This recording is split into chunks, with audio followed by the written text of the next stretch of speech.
Hello there, Sev here from Three Counties Motorhomes, and welcome to this video guide on the Schaudt DT 201 control panel that you see here. This one is Heimer branded.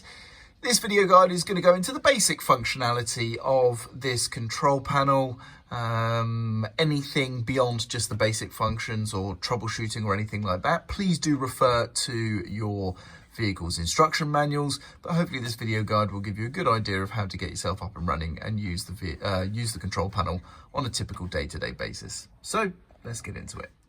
So here we have the control panel, and it basically comprises of a screen with some buttons on the right and buttons on the left. Now the typical buttons you're going to be using are here on the left. These ones here are for just configuring some things on the device itself. So first of all, let's go through these buttons. So at the top here we have a picture of a clock. If we press this, the backlight will come on. We'll be able to see the main screen, which gives us the time and the date here, as you can see. And then at the top here, you can see a little symbol for 230 volts, showing that we are plugged into mains electric there. If I press the clock button again, we actually get to see internal and external temperatures respectively, which is very nice. Press it once more, we go back to that home screen. The next button is going to be battery. So if I press that, we get to see the leisure batteries. This is the battery in the rear of the vehicle. So we are able to see the amp hours approximately, and also the current draw. So we're putting in half an amp at the moment because we are on charge, of course. If I press once more, we get to see battery voltages. So we get to see the leisure battery voltage and also the vehicle battery voltage as well. And then if you have a solar panel connected to this, you will see the current being generated and sent to either of the batteries respectively there. And pressing once more, we go back to the first initial page of the battery screen. To get back to the home screen, again, it's just a press of the clock button.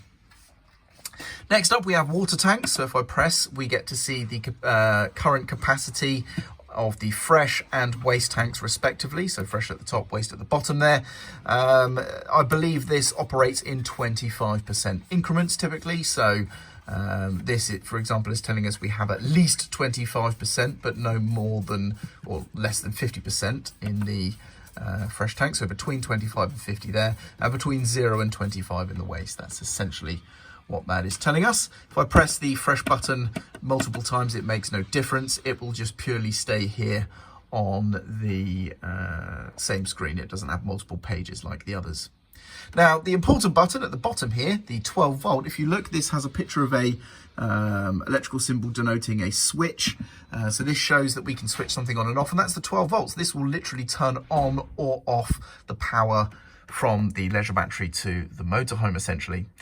So that turns things on or off. Now over here, we have some buttons for playing around with the menu stuff. Now, as you can see here, normal presses don't actually respond in any way. But if I press and hold the menu button at the top, we can then see it says menu here now at the top, and we have the time. We can change the time using up or down arrows. When we're happy with the hour, we press OK. We can then change the minutes. Press OK again, that sets the time. I can then press menu again, and we get to set the year and also the month and date in the same manner we set the time. Press menu again, we get to see some software firmware numbers, I'm assuming. Menu again would take us back to the time. And just to get out of this, all we do is just press the clock button and we're back to the main screen.